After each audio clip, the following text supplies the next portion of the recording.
That's too much sauce. Protect Philippe the playing with. That's too much sauce.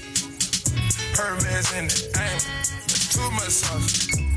They let me know before I was famous. And now it's time for two-time Super Bowl champion, former Pittsburgh Steeler Ike Taylor, and sports columnist extraordinaire John Harris. It's the Ike Taylor Show on the AirNetwork.net. Welcome to the Ike Taylor Show. I'm John Harris, joined as always by two-time Super Bowl champion Ike Taylor of the NFL Network. You can watch him every Monday night on the NFL Network in game after the Monday Night Football game. Ike, how you doing? What's up, Jay? How you doing, man? I'm doing really good. It's another busy week, a lot of news. You guys seem to have a blast on Monday night. Michael Robinson, Reggie Wayne, and your host. What's your host name? He Cole, does. You guys seem to have, Cole. Cole, right, man. We kind of figured it out, Cole, right. man. If it's any comparison, I think a lot of people starting to compare it to the TNT show with Charles Barkley, Shaquille O'Neal, Really? and Kenny Smith. Yeah, a lot of people just comparing it to that. How did they? Because you guys were last year you were with Maurice Jones-Drew. You guys were doing a lot of digital. How did you come up with you three, the combination of you three? Because I don't remember. Reggie Wayne is new to NFL Network this year. Is that correct? Yeah, this year is his first year, and it just so happened. And what I mean by it just so happened was, that late night slot. Nobody really wanted that slot. You know what I'm saying? They tried it last year and it didn't work, but between me, Mike Robb, and Reggie Wayne and Cole Wright, who's the host of that show, we figured it out. Like, the good thing about that show, John, is, and I tell my producers and my boss all the time, don't nobody want no star power. And you're only as good as your host. So we look at Cole Wright as being the point guard. Yeah. They got a lot of hosts who don't know football, but they're looking for star power. Yeah. Cole is not looking for star power. Cole understands his role, and between the three guys who played, we understand our role, but it's a good relationship on TV and off TV. Like, even after the show, John, we go and watch tape together, and we critique each other and ourselves, which is good. So that's why the show is kind of taking off, and people are starting to talk about that show because just looking at this industry, man, a lot of people want that star power. Oh, yeah. But for us, ain't nobody looking for that star power. I mean, if we have a segment, if we have a block, A block, B block, C block, D block, meaning, okay, you're going to talk about this in the A block, you're going to talk about this in the B block, you're going to talk about this in the C block. If you're one of the guys who don't get to talk about what you want to talk about, when we go to commercial, we'll tell each other, hey, look, I know I spent some time talking about this subject. On the next block, I'm going to let you take the stage, which rarely happens on TV, but it's good chemistry. And I think, you've been talking about it for a while now, and people start to see that, like, this is an authentic group. Like, this group, they talking football, it's knowledgeable, they're entertaining, and we enjoy watching. And for me, that's a plus for me because, my producer, Mr. Kingsley and Brooke and Miss Jennifer, like, they just let us be us. You know what I'm saying? They kind of let us be us. If it's anything they need for us to do, they'll tell us. But at the same time, that's what make a good team when your coaches ask your players what they see or what they think, and that's what they do. Well, I've been watching, and I'll be honest with you, I don't watch a lot of these shows like this. I don't. They don't do a lot for me, to be honest. I've been watching the show that you're in because you're in it, and I'm curious, and it's become must-watch TV for me. I tape it, So if I'm not up or whatever, I'm doing something else when it's on, I will see it. I watch a lot of the other shows, either on NFL Network or on ESPN or Fox or whatever. And I'll be honest with you, a lot of the shows don't do a lot for me. There's a lot of former players, other journalists on it. But like you say, I agree with you. The chemistry. I've watched some of the Monday night shows when they do the Monday night football, like on ESPN, and I watch some of their teams. And I don't see that, you have big names or whatever, but they didn't all necessarily have that chemistry. And I think, like you say, when you look at the TNT format, Kenny Smith was a good NBA player. He wasn't a great NBA player. He won 2 NBA championships with Houston, but you have him with now Charles Barkley and Shaquille O'Neal, 2 superstars. It's a really good chemistry, and I see what you're saying as far as the vibe that you guys have, and it's so hard to get that chemistry, especially if you have a lot of changes. If there's a lot of changes and you're changing talent on there, and 2 weeks it's this person, and 4 weeks from now it's another person. So it is hard to capture that chemistry.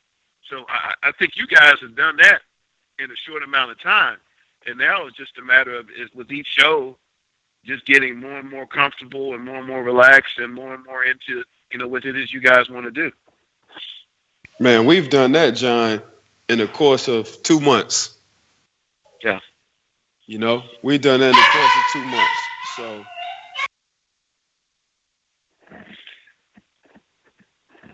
Yeah, it's interesting. It's entertaining. It brings a smile to your face. It's the analysis part where you guys go up to the board and you talk about a lot of times from the perspective, especially in passing plays, what the DB is seeing or what they should be seeing and how they should be playing. You talked about in the Monday night game, Baltimore and New England won by New England. There was a Bob long pass late in the game, and you guys discussed the secondary play on that. Who was supposed to be doing what, who didn't do what, and maybe this is why this play happened. And that's the kind of perspective that the viewers want from somebody who played the game. This is what was this the guys? What were they supposed to be doing there, and what were they doing, and what weren't they doing? And then you toss that in with Ike, where you took a shot at Tony Romo this week. So you got that humor, you got the banter between each other, the group of 4 of you, and you got the knowledge. It's a really good combination.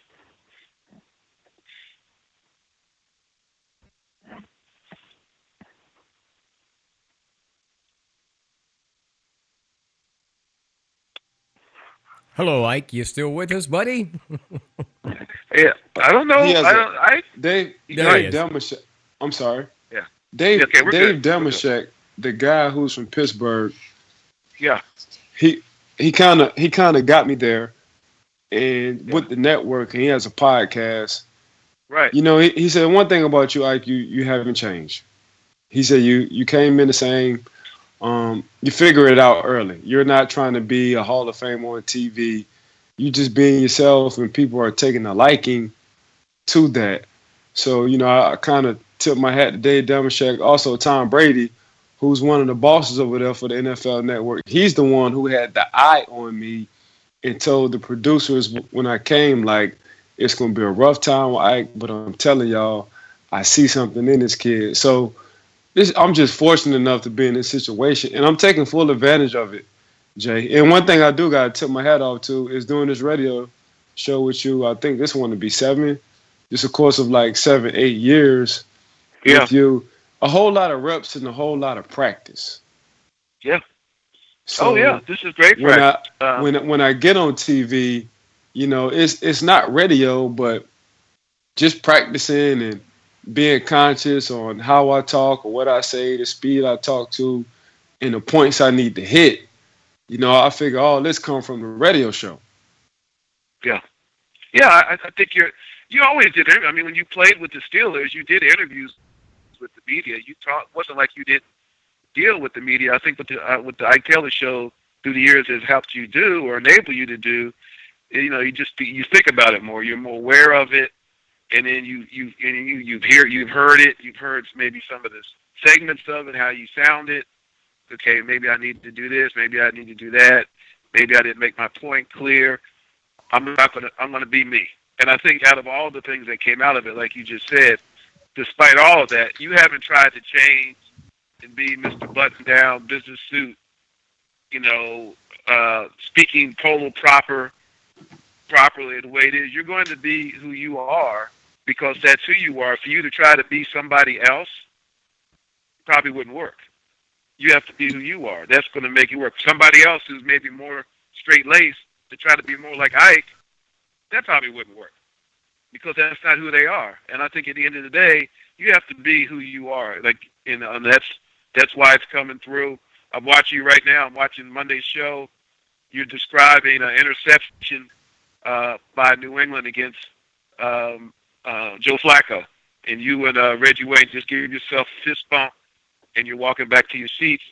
And that's what I'm talking about. I don't see that chemistry on ESPN and those shows. I see more straight-laced. It's a different network.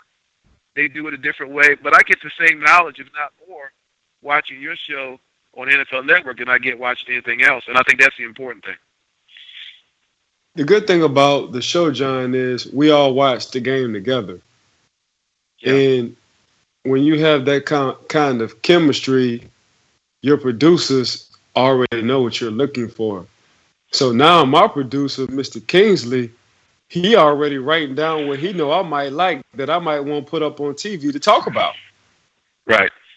So it's just sticking together, filling each other out, getting in the group. It's the same thing as being in that locker room.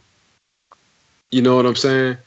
It's the same thing, John. And I wanted to take that locker room atmosphere what we had in Pittsburgh to the network, and even from NFL Now. And NFL Now is, the digital side with Maurice and I. From the get-go, we just had a chemistry. From day one, we had a chemistry. So we're doing that on the digital side. Then you put MJD on fantasy football with Damashek. You see he doing this thing. Then you put me on Total Access post-game. Then I come on Wednesdays on the shows. I'm getting a little bit the best of both worlds in all three phases: offense, defense, special teams, if you want to look at it that way. So for me, man, it's just an honor. If you would have asked me what I've been doing when I retired, I was in the training camp. Coach T allowed me to go to these GM meetings with Kevin Colbert and help out on the field and training camp as far as like coaching. I had a window open. And Coach T, till this day, he said, if it's something you want to do with the Steelers, I got you. But just figuring the TV out, man, it kind of made sense. And I'm just trying to put it all together. Yeah, I remember that first year after you stopped playing. We were doing this radio show in Pittsburgh, and you went to the training camp and mini camps, and you were trying to make a decision on that. And I think at that time, NFL Network, stepped up to the plate, and your decision was made. And I think it's really grown a lot from where it was then to where it is now. I mean, I think you're definitely at a different place as far as radio and as a media personality now than you were even 2 years ago when you were doing the radio show. Once you started doing NFL Network on a regular basis and started getting that comfort level going and started seeing where you could take it, I think people now are seeing you as this TV guy who played football. And I think that's what you want. And you've grown a lot since you stopped playing. But the important thing is you're still connected with the game. And I think for people that played the game as long as you did, 12 years, playing in 3 Super Bowls, winning 2 of them, that's important to keep that connection. I know a lot of times players say that's the hardest thing is when they stop playing. And how do I stay connected? And if I'm not connected anymore, I don't have it anymore. What do I do? I've been doing this my whole life. Now I don't have football anymore. Well, you still have football. It's the transition part, John. It's finding the job part, John. It's what I want to do next in life, Mr. John. It's a little bit different. And, either going with the Pittsburgh Steelers as far as like scouting or help coaching, now to the NFL Network, it kind of made my transition easy. Because regardless on the amount of money I made, I still want to stay busy. I still want a new challenge. So, and this challenge has been good for me dealing with the NFL Network, and I'm gonna embrace it. I'm gonna take it head on. So, like I say, man, just getting the best of both, well, all three worlds. Podcast with you, podcast with Demashek, TV with Mike Robb and Wayne and Cole, and NFL Now, digital with MJD. Man, it's just, I'm staying busy, and that's all you want to do as a former player is stay busy. And I tonight, think a lot of guys just have that crossroad or that trouble on finding a way to stay busy. Yeah. It's the Ike Taylor Show on the airnetwork.net. John Harris, of course, in Ohio tonight, and Ike down south this evening. You can check him out, by the way, on Twitter. It's Air1. That is Air Network 1. Check it out, John Harris. I know we're talking sports tonight, so hey, what's happening in football, buddy? Well, we're going to look back quickly at this. There were a lot of good games. We've got some good games coming up. Want to touch on 3 games over last week. The Steelers beating the snot out of Buffalo, New England mastering Baltimore, and then Dallas and the New York Giants. Let's start with the Steelers. We'll end the show with the Steelers as well. Big win up in Buffalo. Le'Veon Bell set a franchise record rushing. Made it look very easy. Well, John, I think we talked about this in the Cleveland game. Of course, you got Big Ben, Antonio Brown. He's probably the most best route running receiver in the league. For his size and pound for pound, ain't nobody messing with Antonio Brown. That's just how it's going to go. When you want to talk about a Le'Veon Bell, if you just look at that Cleveland game and how they started that Cleveland game off on focusing on Le'Veon Bell in Cleveland, the team took off since then.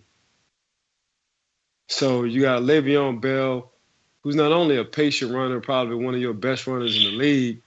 You can line a man out and play receiver. I'm talking about a legit receiver. And to have that kind of guy who can pretty much be your duo guy, who can be good at receiving and running, it helps. Not only does it help the offense and the play calling and the clock in the passing game, it helps the defense. So now you don't get exposed as much on the defense. So now you do have an Artie Burns who's growing over the past couple of weeks. You do have a young guy in Sean Davis who's grown just over the year period.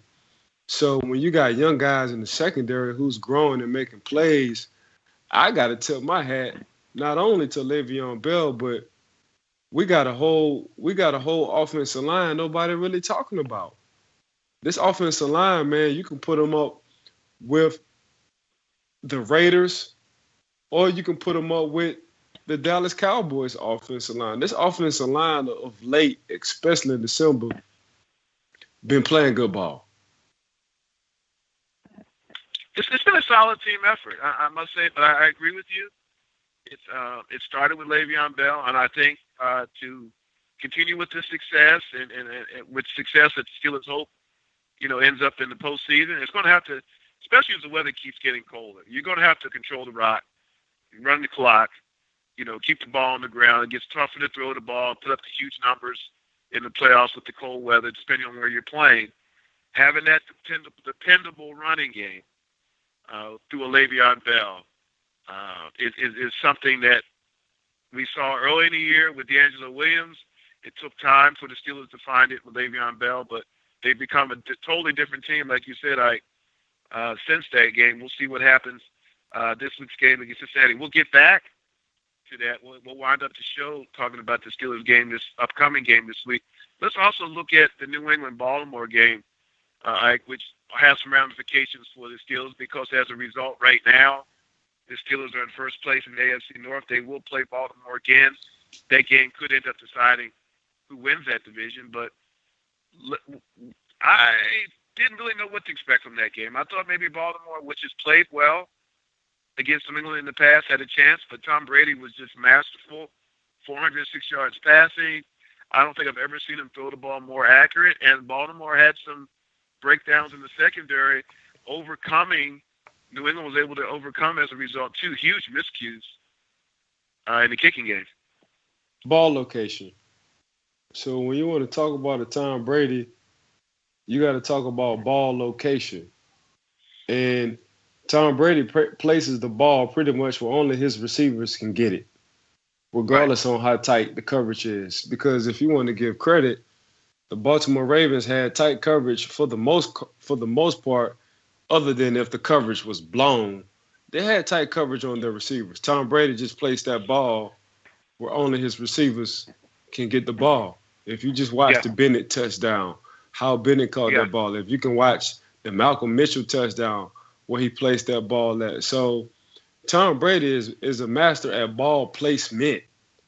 You know, if you just look at him, Big Ben, and Aaron Rodgers, them boys place the ball pretty well so only their receivers can get the ball. I think Tom just have an advantage over everybody else because he has receivers in and out of that lineup. I mean, if we want to talk about the other guys, they got guys who pretty much they've been playing with consistently throughout the year. Big Ben, Antonio Brown, Jordy Nelson, and AR-12. So Tom Brady, for the most part, man, he just placing the ball to where only his receivers can get it. That's why you got to put him up there as one of the guys being the GOATs as far as a quarterback. Now, when you want to talk about the Baltimore Ravens, I think they found something, John. And I'm going to say his name. His name is Kenneth Dixon. Now, this guy from Louisiana Tech, I think he led the NCAA in touchdowns over the course of his career. Yeah. This guy's going to be the featured guy. And Joe Flacco was Joe Flacco when Ray Rice was coming out the backfield. Right. And Kenneth Dixon now is that guy, or probably even better, if he can stay healthy. So on the flip side, you know, I think they found themselves something when it came down to a running back. As far as like defensive wise, blown coverages. You know, when you and I think Eric Weddle said on one of them touchdowns that it was his fault. You know, one thing, and that's what makes Earl Thomas so good. Playing that free safety, you can't bite the cheese on anything because you are that guy who is the last line of defense. And that's what Earl does so well. Now you're seeing the effects of Seattle in that secondary because Earl's not in. They're going to say what they want to say. You know, the next man up, and they got guys. But when you got a guy who played 107 games out of 108 games, he's been that voice in the backfield. Yeah, it's a huge loss. You can't overcome it. And they suffered a big loss. Seattle suffered a big loss at Green Bay. Secondary was picked apart.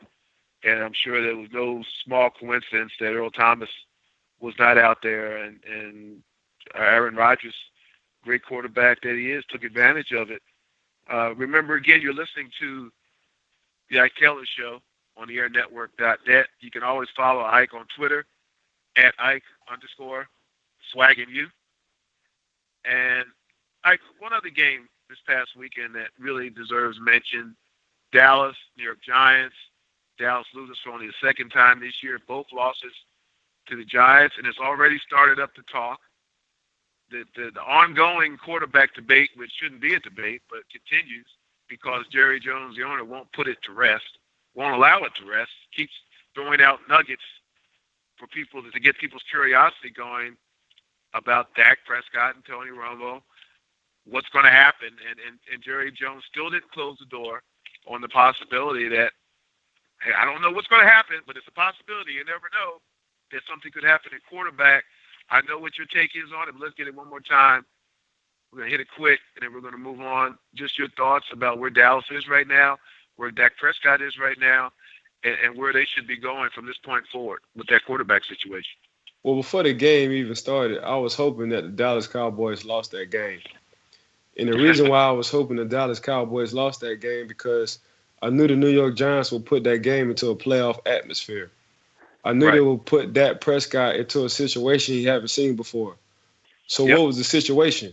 The situation was blitzing often and blitzing early, letting him know that we're coming. Bringing the blitzes right down the middle so he can see it coming, and he had to adjust. Now, what Dak has to do, let alone the offensive coordinator, they have to adjust to their game plan. So now you got to adjust Witten routes. Now you got to adjust Beasley routes. Now you got to adjust Dez routes. So this is what they're going to do until you figure it out. Is what I'm thinking for the Dallas Cowboys. But what I said, what Dak has to do now, Dak has to start running the ball, extending plays, because he doesn't mind sitting in the pocket. And sometimes I think he's sitting in the pocket longer than he should. That's what makes Russell Wilson. He's able to get out the pocket, extend plays, make big plays. Dak Prescott can do the same thing. So when you start to get out the pocket on them third down situations, it's going to be held on the defensive coordinator. Why? The reason why it's going to be held on the defensive coordinator is now they're going to find a guy, either defensive end or a linebacker, to spy on the quarterback. And when you got a guy who's spying on the quarterback, you're taking one guy out of coverage. So now you have more one-on-one coverages. So Dak, for the most part, he got to understand, like, now when he don't see anything, the best thing for him to do, because he's young and he's athletic, is to run the ball and to scramble. Keep his eyes downfield so he can be not only helping his team, but be a triple threat or double threat, so say. It's going to be interesting to see. I just curious to see how that plays itself out. Dallas has another tough game this week against Tampa Bay, which has played very well. 5 in a row. Five in a row. Jameis Winston is filling in as the starting quarterback, as the franchise quarterback there. It looks like the coaching change now has paid off. You know, some people were saying for a while they really didn't see why Lovie Smith was let go, but it seems like things are starting to fall into place with Jameis Winston. Not only Jameis Winston, but Mike Evans, the receiver, has really stepped up his game. The defense with McCoy is, you know, at times looks dominant. And we're going to move on. Thursday night, we've got Seattle and the Rams, and we were talking about Jeff Fisher last week's show. Ike, he was shown the door, mercifully so, but with 2 more years of the rest of this year and next year, money as a nice parting gift. Just your thoughts on that, especially on a short week. That usually doesn't happen in those type of situations. Maybe sometimes they'll wait. There's a little bit extra time for the coaching transition, but obviously things have gotten to a point where even the top running back, Todd Gurley, said what the Rams' offense was a middle school offense, and when your star player is putting that out there, it's almost like something has to happen. Yeah, when you're looking at that and Coach Jeff Fish, this how I'm looking at that situation. So the Rams play Seattle, which Seattle's kryptonite because they don't mind beating Seattle. The Rams play the 49ers the next game. In the following game, they play the Cardinals, who's been struggling on offense. Yeah. By the way, they let Malcolm Floyd go today. I saw that.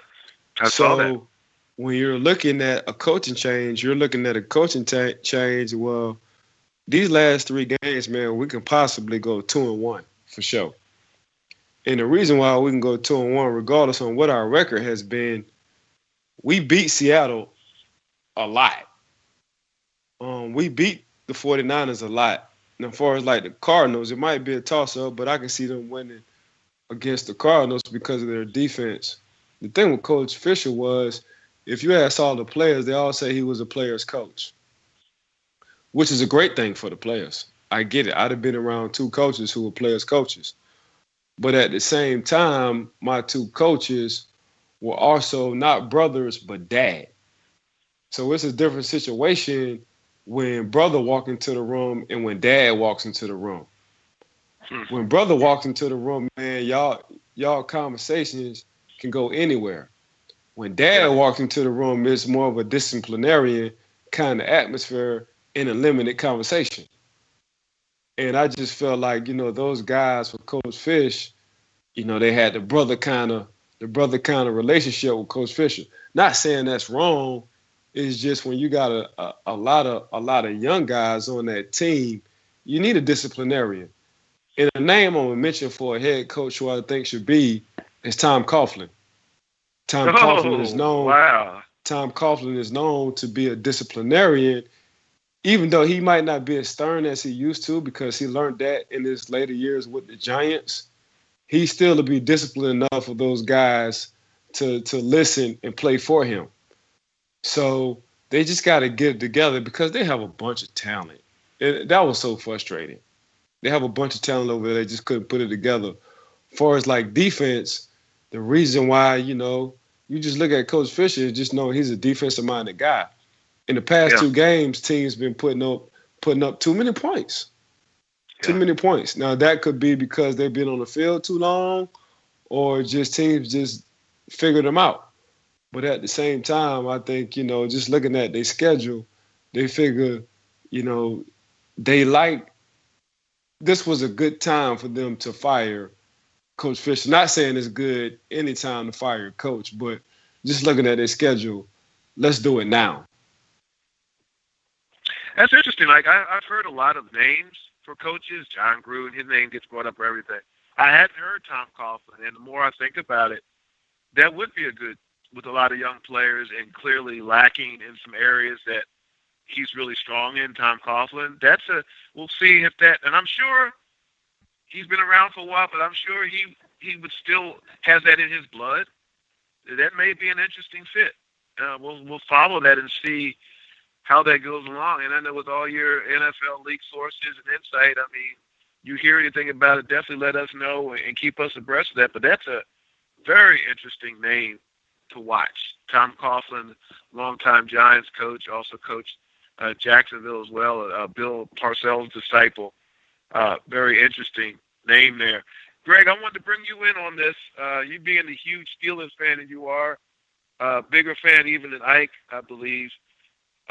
Big game this week, Cincinnati and the Steelers. This is a tough game because of the rivalry between these two teams, but this is a huge win for the Steelers. If they can put this game away with Baltimore and Cleveland coming up after that, they can almost really cement down, first place in this division, Greg. And I know some of your thoughts as this huge Steelers fan that you are through the years, man. For as long as I've known, I didn't realize how big of a Steelers fan you were. Oh, I live in dye black and gold, man. I watched Ike, and of course, going way back to the days of the Emperor himself, Chuck Noll, of course, a couple of my friends and family members, Lerod Howling Stevens Howling was on the team with Ike a couple years ago.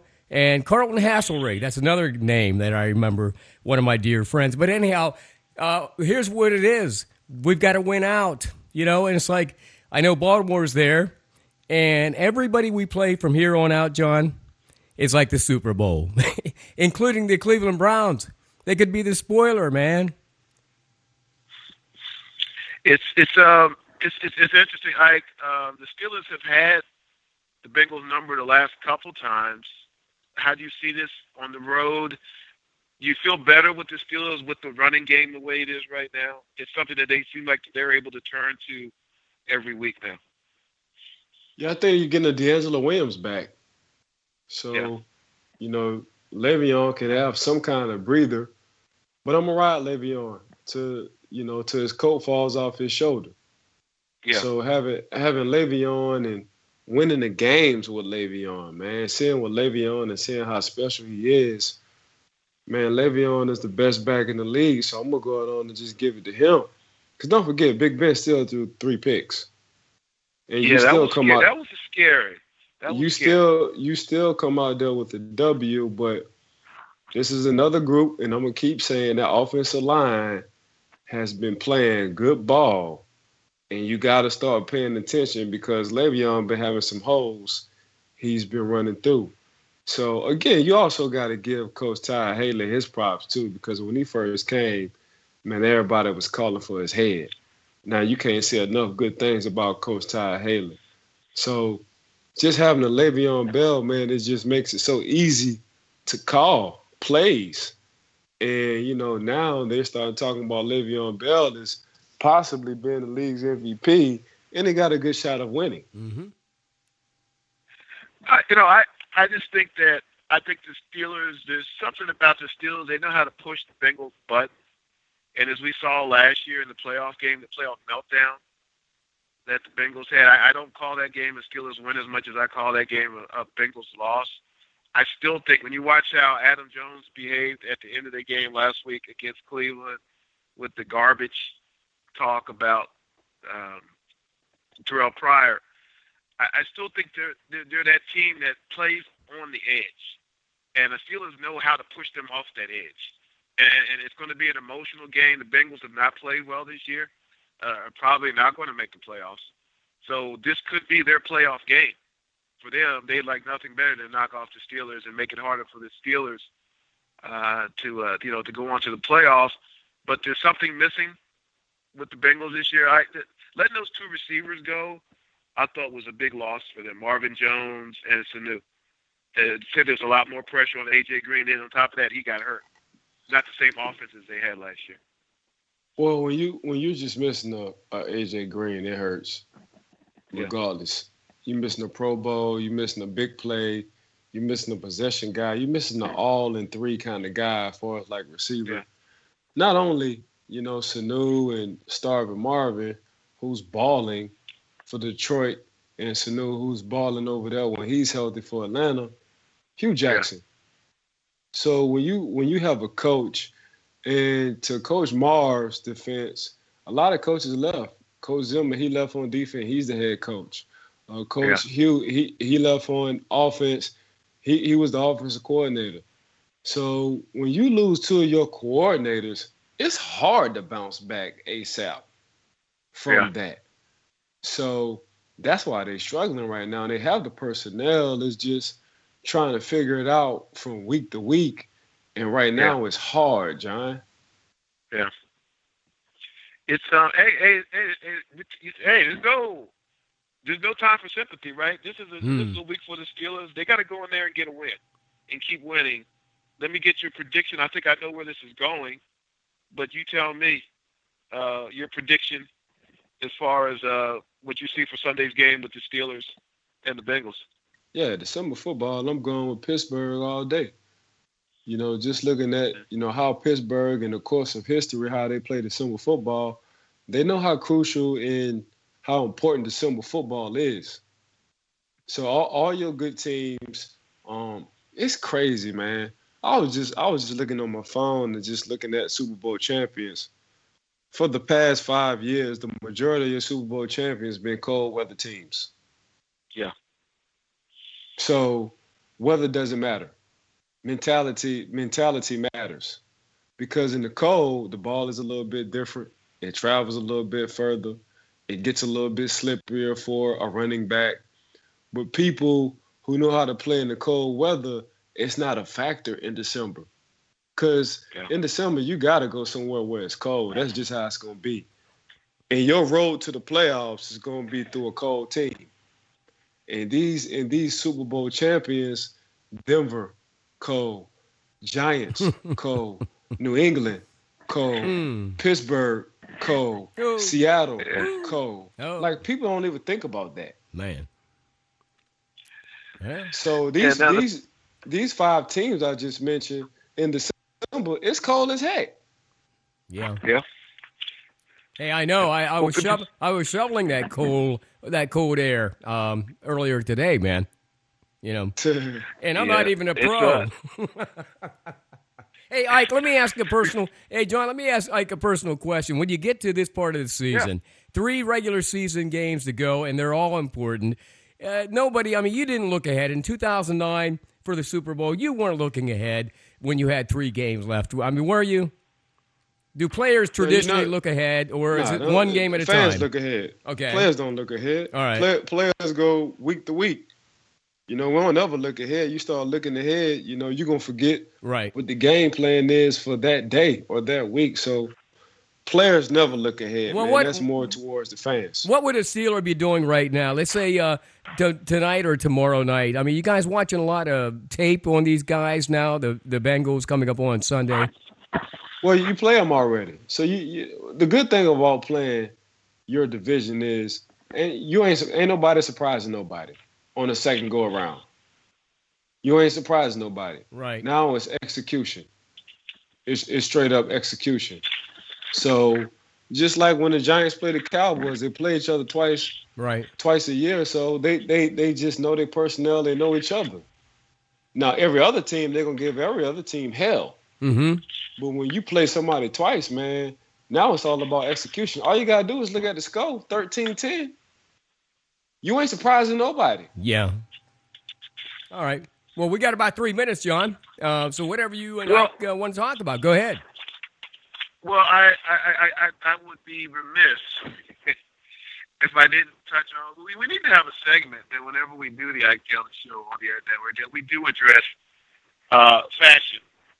And I'm still, for the life of me, trying to figure out what Cameron Newton was wearing after Sunday's game. What kind of statement is he sending? Is he the fashion popo? What is he saying with his attire? What is he telling them with the clothes that he's wearing? I mean, clearly these are very, he's taking time. What I'm going to wear, how I want to look. This was a home game, so he didn't have to wear a tie. So he had a scarf instead. I noticed you wore a scarf with your IQ on Monday night. Just your thought when you saw this outfit. He's had some outfits, but this one may have been at the top of the list. Any thoughts? Man, they clowning Cam right now with his outfit, man. They don't know if that's a grandmama or just. But that's Cam though, man. Like Cam just all the way different, man. And he know we watching. Right, he know, right. Cause every time he go to that podium, the first thing he do is put his head down. Mm-hmm. And he look up slowly. So he wants you to see that hat. Then he come up with the eyes. A little dramatic there. So man, that man know what he doing, man. He know we gonna talk about him. Hey, so John, he embrace it, regardless of what he was. Yeah. He gonna embrace it. Hey, Johnny, maybe he's a modern day, Walt Frazier, man. You remember how he used to dress back in the day in the 60s and 70s, man. It was always different, right? Well, I think we're paying more attention to it. I mean, he's worn outfits before in previous years. I think we're paying more attention to it because of how opposite this season has gone compared to last year's team, 15-1, and go to the Super Bowl, where this team is struggling. He's struggled. There's been some back and forth with him, coach, with the referees, officials not calling certain hits that he felt. So it has been about him, and that's what happens. Like you say, when you lose, the focus shifts. When you win, you can wear whatever you want, do whatever you want, say whatever you want. When you lose, everything changes. True that. All right, guys. Ike, hey, great show. Keep up the great work. You can follow Ike Taylor here on Twitter at Ike_swagging_you. And you can always catch him on the NFL Network, especially Monday nights after Monday Night Football with Mike Robinson, Reggie Wayne. Check him out. Ike, another great show. I look forward to doing it again, my man. Man, appreciate you, man. Appreciate you, Greg. Appreciate you, John, man. Make sure everybody tune into our show, man. Yeah. Check us out every Wednesday. Is it air? What is it again? On the airnetwork.net. Here we Airnetwork.net, man. Too much sauce. Thank you, guys. Have a good night. It's Ike Taylor along with John Harris, exclusively on the airnetwork.net, here on the Ike Taylor Show. Yeah.